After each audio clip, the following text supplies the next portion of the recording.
સો પેપરમાં ડિસેમ્બર 2019 નું paper question 1 જુઓ 2.5 marks each fill in the blanks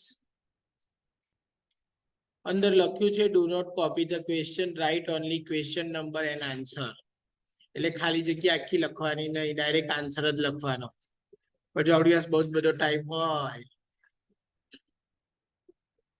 તો એને બીજે લખવાનું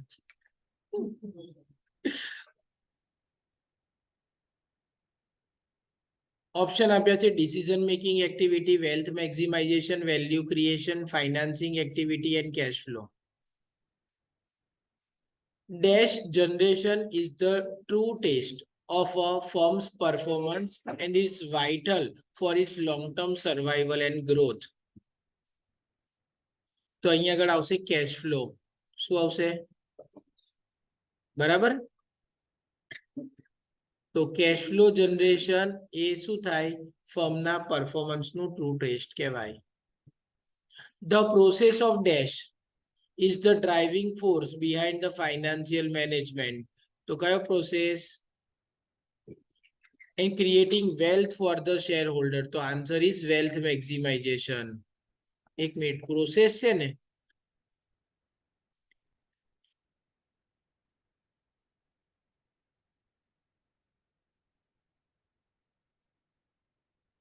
અહીંયા આગળ વેલ્યુ ક્રિએશન આવશે.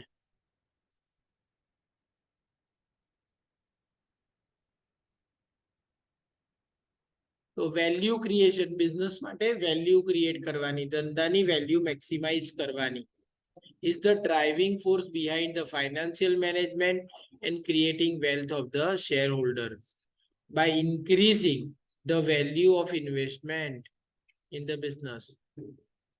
હવે the wealth maximization criteria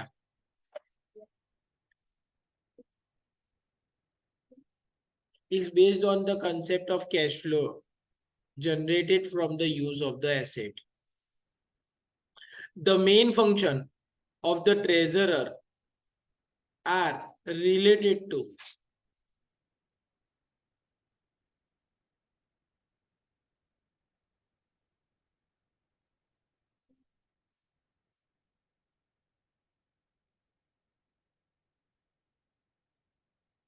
financing activities,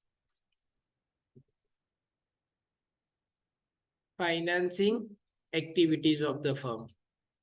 And a financial management is primarily a dash, that is decision making.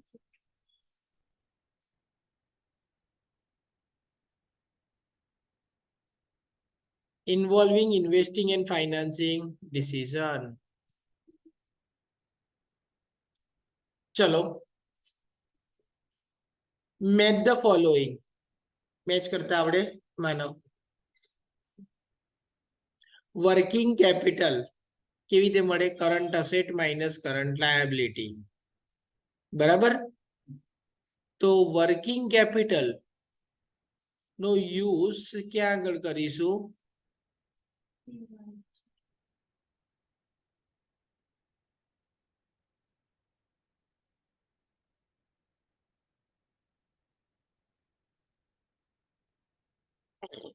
તો વર્કિંગ કેપિટલ નો આન્સર આવશે ઈ part of a total capital which is required to finance a current asset.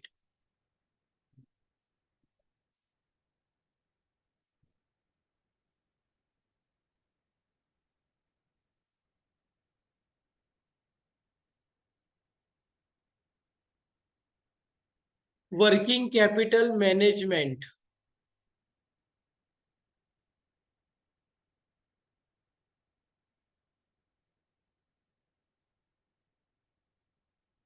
D આવશે determine the optimum level of current asset and current liability.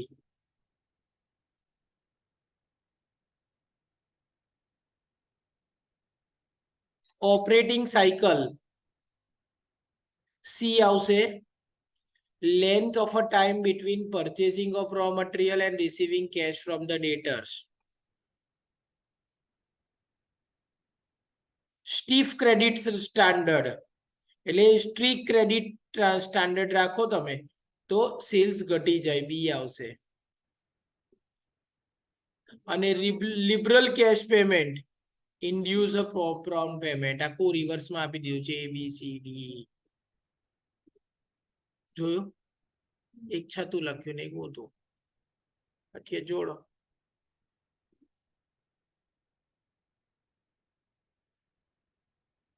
Clear? ઘરે જઈને videos ચાલુ કરીને અને વારાફરતી 2x ની સ્પીડે જોયા કરવાના, સાંભળ્યા કરવાના. State whether the following statement are true or false. True false છે. ચલો અહીંયા પણ વાંચો. Do not copy the question, write only question number and answer. આવું જ્યાં આગળ બી લખ્યું હોય એ બધી થિયરી આપણને કશક તો કામ લાગે કે ના લાગે? ના લાગે. અહીંયા તો ક્વેશ્ચન વાંચવાનો અને ડાયરેક્ટ આન્સર જ લખવાનો. ટ્રુ કે ફોલ્સ જ કહેવાનું છે, એવું કઈ કીધું જ નથી કે ભૂલ હોય તો સુધારો. Capital budgeting refer to long-term planning for the purchase of fixed asset and their financing. True.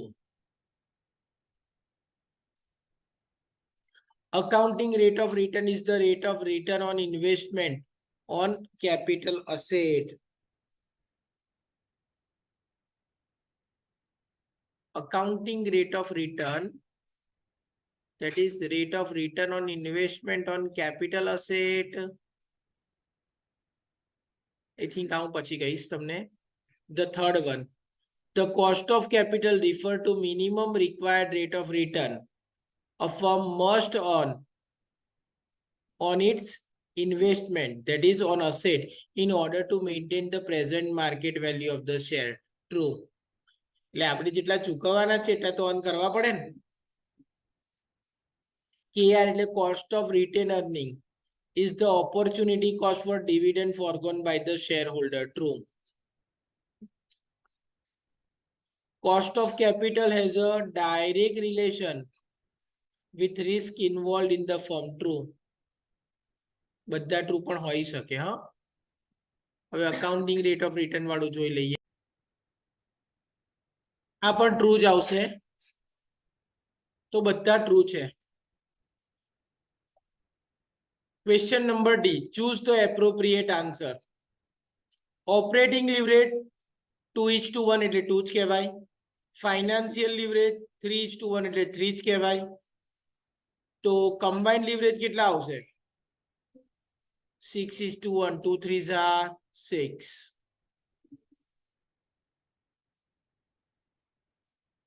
પણ 2:4 હોય કે એવું કઈ આપ્યું હોય તો પછી એવું ના કહેવાય. હા, કારણ કે 2:1 એટલે 2/1 2 જ થાય.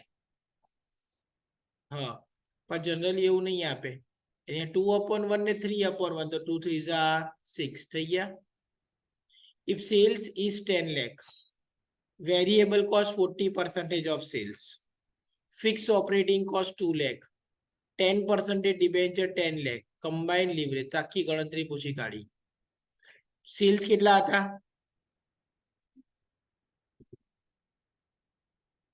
માઇનસ વેરિયેબલ કોસ્ટ કેટલા હતા?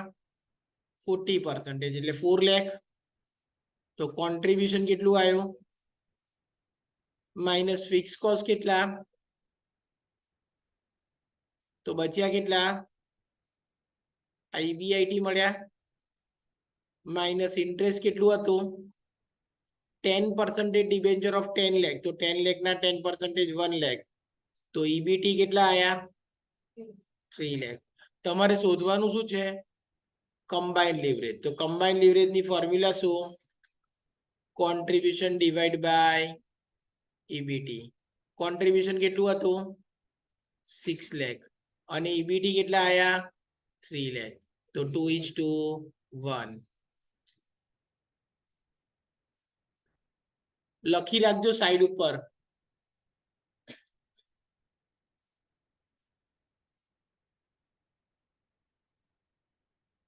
નોટબુક ઓપન જ રાખજો, અંદર બધું માર્ક્સ કરતા રહેજો. કરે છે ને હાર્દિક?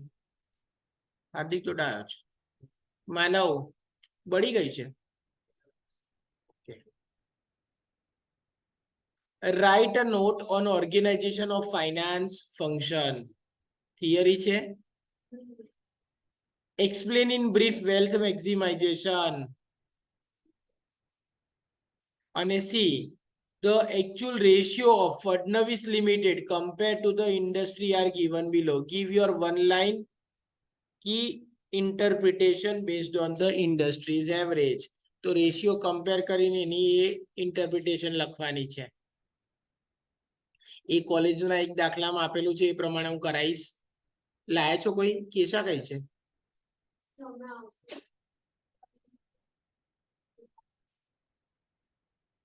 જો આ રીતના દાખલા જનરલી ફૂલ માર્ક્સમાં પૂછાતા હોય છે.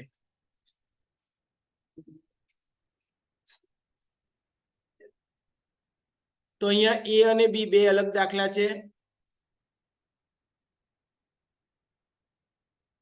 A અને B છે ને? હા, 5 અને 10 માર્ક્સ નો. ચલો ક્વેશ્ચન 2A.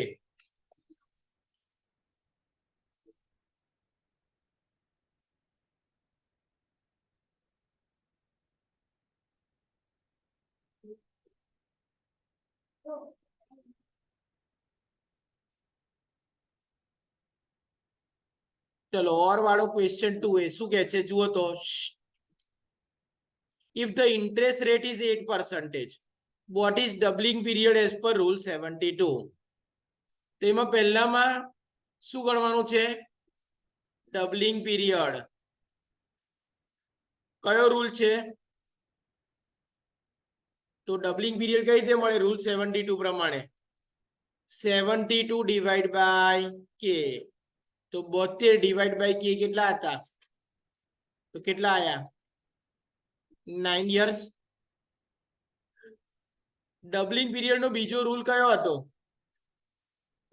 રૂલ 69. એમાં ખાલી 0.35 એડ કરવાના, બીજું કઈ છે નહીં. એ જોઈ લેજો એકવાર. ડબલિંગ પીરિયડ ના ગણવાના બે રૂલ છે, એક રૂલ 72 અને બીજો રૂલ 69. લખતા રહેજો મારી સાથે. બીજું, a bank offer 8% nominal rate of interest with quarterly compounding. કેવી રીતે કમ્પાઉન્ડ થાય છે? ક્વાર્ટરલી.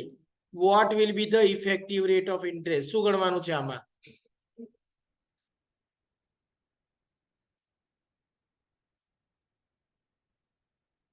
એની ફોર્મ્યુલા શું હતી?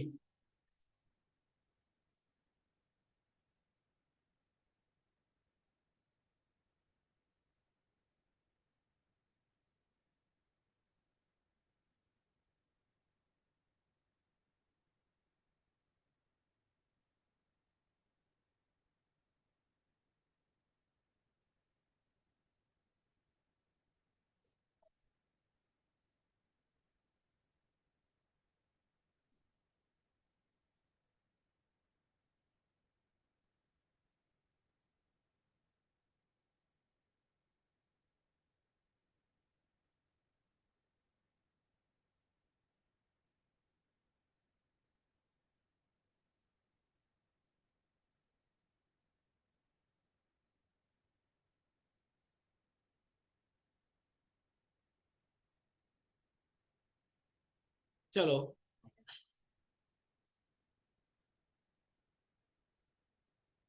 પી માં તો કઈ આવે જ નહીં, પ્રિન્સિપલ અમાઉન્ટ. તો ઇફેક્ટિવ રેટ ઓફ ઇન્ટરેસ્ટ ની ફોર્મ્યુલા તો આપણી પાસે 1 પ્લસ કે બરાબર રેટ ઓફ ઇન્ટરેસ્ટ કેટલો હતો? 8%.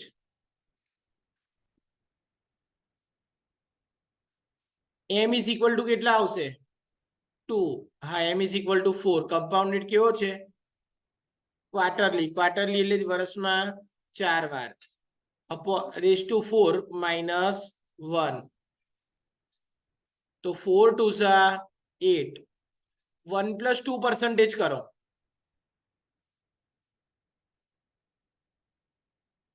1.02 raise to 4 minus 1. 1.02 raise to 4 કરો. 1.02 into 1.02 into 1.02 into 1.02.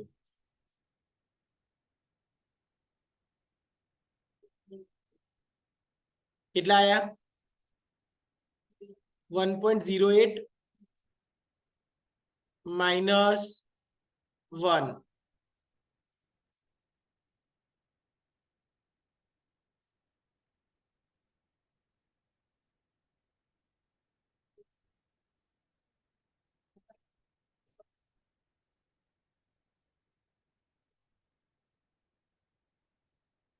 I have a doubt.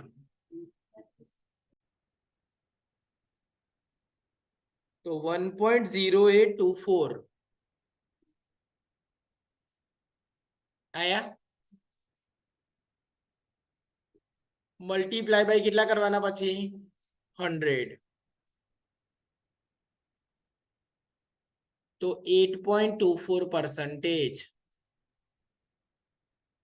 એ તમારો ઇફેક્ટિવ રેટ ઓફ ઇન્ટરેસ્ટ કેટલો આવ્યો 8.24%. એ હંમેશા 8% મીન્સ અંદર જે રેટ ઓફ ઇન્ટરેસ્ટ આપ્યો હોય ને એના કરતા વધારે જ હોય. ઇફેક્ટિવ રેટ હંમેશા અંદર આપેલા રેટ કરતા કેવો હોય વધારે જ હોય. તો 8.24%. પડી ખબર? હા કે ના? ત્રીજો કયો છે? Find out present value of rupees 1 lakh receivable 10 years hence. Hence the rate of discount is the present value of rupees 1 lakh receivable 10 years hence. તો ત્રીજામાં 1 lakh શું છે? ફ્યુચર વેલ્યુ છે. કેટલા વર્ષ પછી મળવાના છે?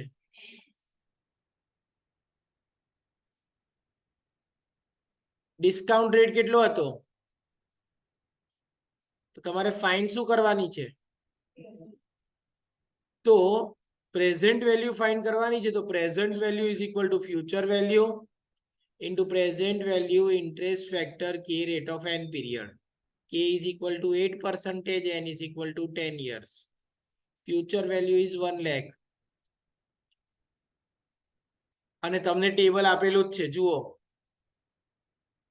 પેપરના એન્ડમાં પ્રેઝન્ટ વેલ્યુ ટેબલમાં 10% કેટલા પર્સન્ટેજ હતા? 8% 10 years 0.463 થયા.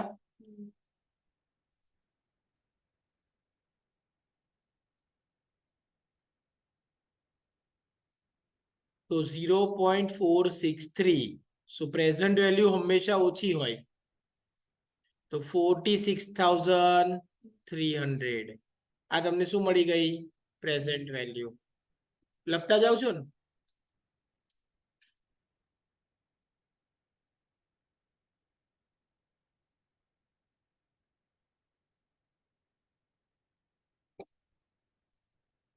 ચલો ફોર્થ ક્વેશ્ચન.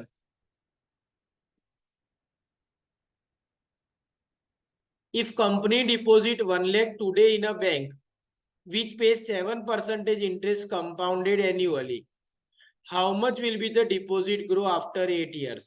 તો શું શોધવાનું છે? હમણાં કેટલા ડિપોઝિટ કર્યા? કે બરાબર કેટલા પર્સન્ટેજ હતા? રેટ ઓફ ઇન્ટરેસ્ટ કેટલો છે? 7%. કેટલા વર્ષ માટે ડિપોઝિટ કર્યા? તો ફ્યુચર વેલ્યુ કેટલી હશે? ફ્યુચર વેલ્યુ હંમેશા કેવી હોય? વધારે કે ઓછી? તો future value is equal to present value into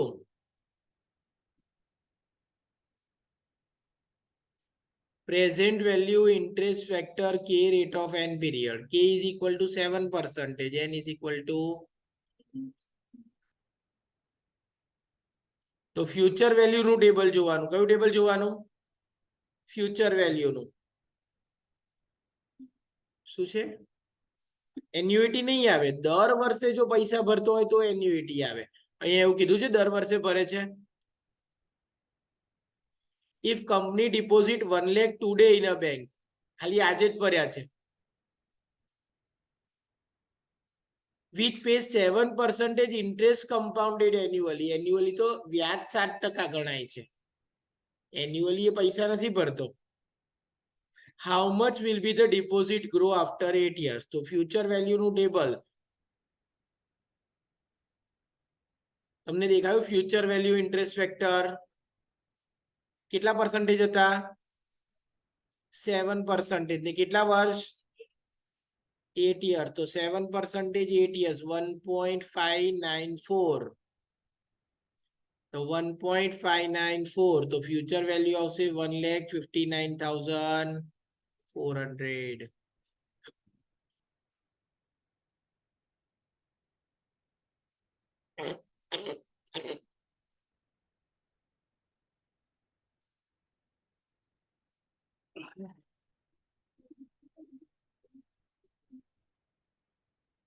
શું થયું અટક્યા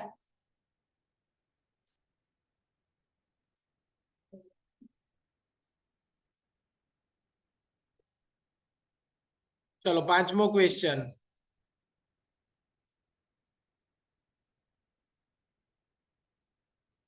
if company deposit 1 lakh at the end of every year આ એન્યુઇટી થઈ 1 lakh A deposit at the end of every year કરે છે for 6 years તો n is equal to 6 years in a bank which pay interest 8%. What will be the future value of annuity? તો અહીંયા શું શોધવાનું આવ્યું future value of annuity. તો annually કેટલા ડિપોઝિટ કરતો હતો 1 lakh કે બરાબર કેટલા છે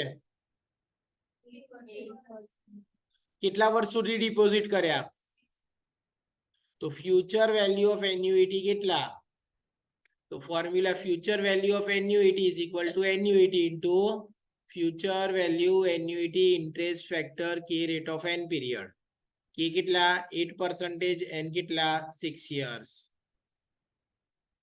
તો એન્યુઇટી કેટલા હતા હવે ટેબલમાં જુઓ કયું ટેબલ જોશો ફ્યુચર વેલ્યુ ઓફ એન્યુઇટી કેટલા પર્સન્ટેજ હતા કેટલા વર્ષ તો કે કઈ વેલ્યુ આવી 7.336 તો વેલ્યુ કેટલા આવશે સિમ્પલ લોજિક 1 લાખ ભરતા હતા 6 વર્ષમાં કેટલા ભર્યા હતા 6 લાખ તો તમારો જવાબ 6 લાખ થી કેવો આવવો જોઈએ વધારે ક્લિયર જો પ્રેઝન્ટ વેલ્યુ શોધતા હો તો 1 લાખ ભર્યા હતા 6 વર્ષના 6 લાખ તો પ્રેઝન્ટ વેલ્યુ શોધતા હો તો તમારો જવાબ 6 લાખ થી કેવો આવે ઓછો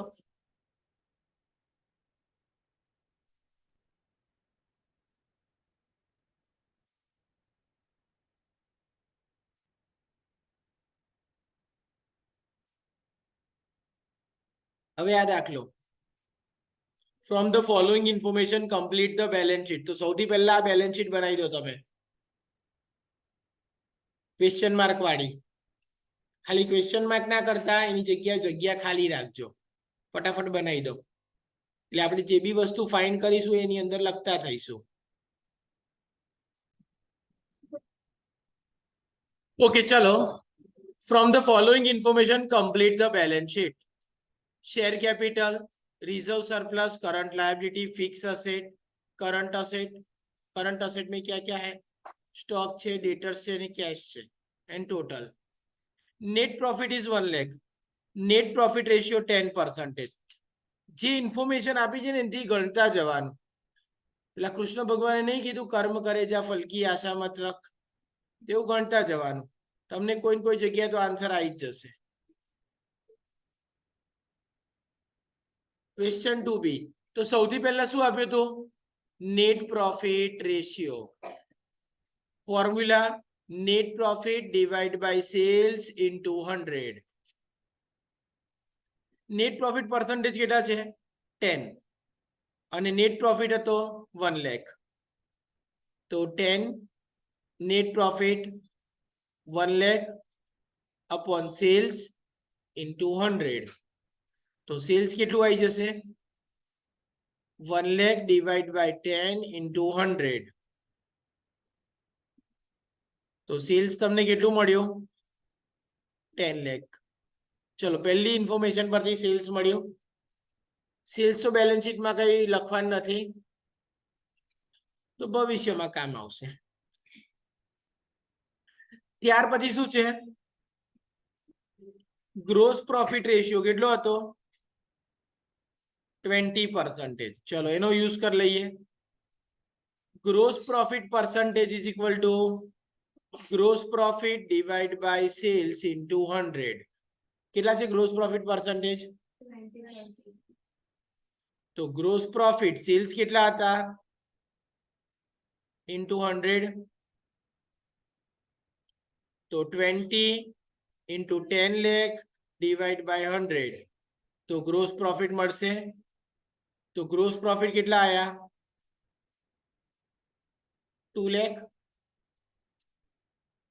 ગ્રોસ પ્રોફિટ નું બી કશે કામ જ નથી બેલેન્સ શીટમાં. વાંધો નહીં, ફલકી આશા મત રખ, કર્મ કરે જા. ત્યાર પછી credit sale is 60% of total cells.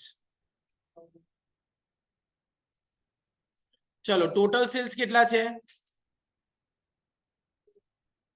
10 lakh. એમાંથી 60% શું હશે ક્રેડિટ સેલ્સ. કેટલા આવશે 6 lakh. અને 40% શું થશે cash sales 4 lakh. Credit sales આપણને ક્યાં કામ લાગશે ડેટર શોધવા. તો અહીંયા આગળ કંઈક તો મળ્યું કામનું. હવે ડેટર્સ ને રિલેટેડ ઇન્ફોર્મેશન જુઓ શું છે.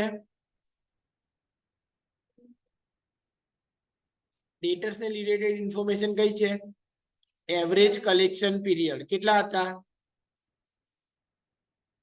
ચલો એવરેજ કલેક્શન પીરિયડ ની ફોર્મ્યુલા શું થાય એવરેજ કલેક્શન પીરિયડ મંથમાં છે તો 12 divide by DTR. Average collection period 2 month છે તો 12 ડિવાઇડ બાય DTR. તો DTR કેટલો થશે 6 ટાઈમ્સ. DTR એટલે ડેટર્સ ટર્નઓવર રેશિયો 6 ટાઈમ્સ આવ્યો. ડેટર્સ ટર્નઓવર રેશિયો નો ઉપયોગ આપણે ક્રેડિટ સેલ્સ છે તો ડેટર્સ શોધવા કરી શકીએ. ડેટર્સ ટર્નઓવર રેશિયો એટલે ડેટર્સ પ્લસ બિલ્સ રિસીવેબલ હોય તો અપોન 1 મિનિટ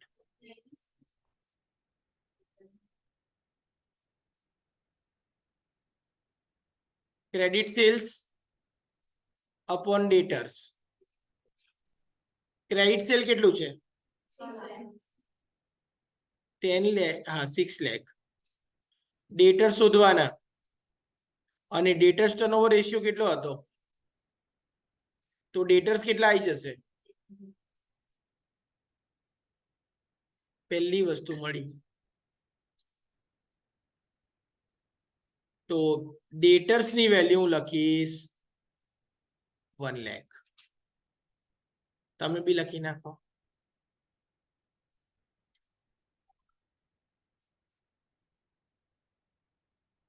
ડેટર્સ કેટલા આયા 1 lakh. હવે ક્વેશ્ચનમાં જુઓ આપણી પાસે આ કયું હતું સ્ટોક ટર્નઓવર રેશિયો 8 ટાઈમ્સ. તો સ્ટોક ટર્નઓવર ફોર્મ્યુલા શું થાય ડિવાઇડ બાય એવરેજ સ્ટોક. પણ એવરેજ ના આપ્યો હોય તો કયો લેવાનો ક્લોઝિંગ. ઓપનિંગ સ્ટોક આપ્યો છે કશે ના તો અહીંયા હું સ્ટોક લખીશ.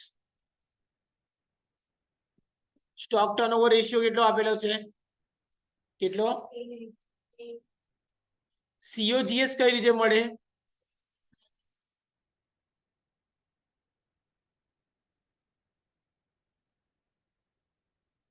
8. સેલ્સ કેટલું હતું ગ્રોસ પ્રોફિટ કેટલો આવ્યો હતો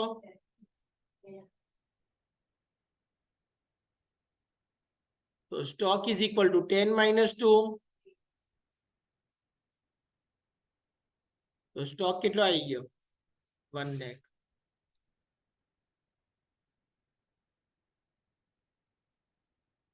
તો સ્ટોક લખ્યો 1 lakh.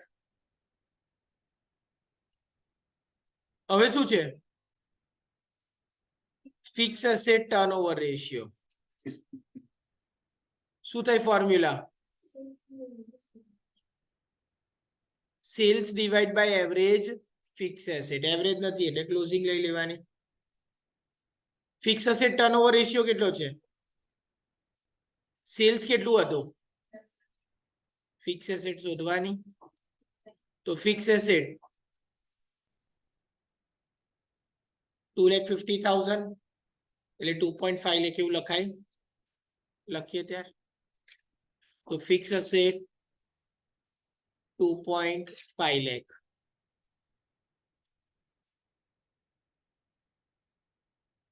Total asset turnover ratio કેટલો હતો? તો હવે એનો યુઝ કરીએ. ટોટલ એસેટ ટર્નઓવર બરાબર sales divide by total asset. Total asset turnover 2 છે, સેલ્સ 10 લાખ હતા, તો ટોટલ એસેટ મળી જશે. તો ટોટલ એસેટ કેટલી આવશે?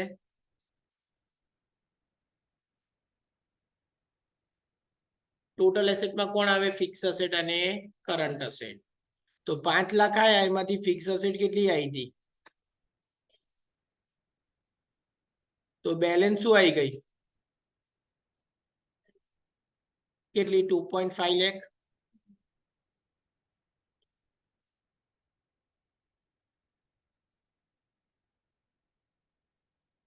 હવે કરંટ એસેટ 2.5 લાખ છે, તો કેશ ડિફરન્સ તરીકે મળશે 50,000 એટલે 0.5 લાખ. તમે આવું ના કરતા, 50,000 જ લખજો, મારે જેવું નહીં કરવાનું.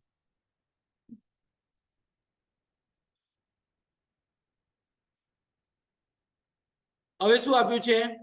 Current ratio 2.5:1. તો કરંટ રેશિયોની ફોર્મ્યુલા શું? Current asset upon current liability. Current ratio 2.5 છે, કરંટ એસેટ કેટલી આવી હતી? તો કરંટ લાયબિલિટી શોધવાની. તો કરંટ લાયબિલિટી કેટલા આવશે? 1 લાખ. તો કરંટ લાયબિલિટી મેં કેટલી લખી? 1 લાખ.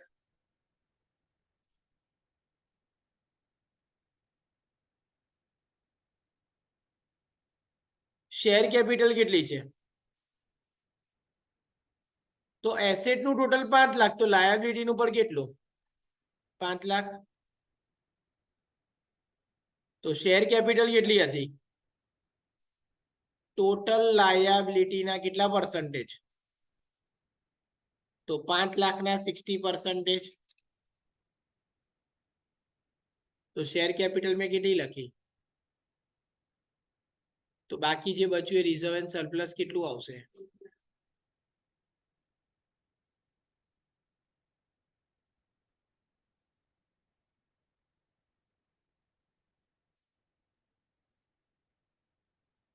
ક્લિયર?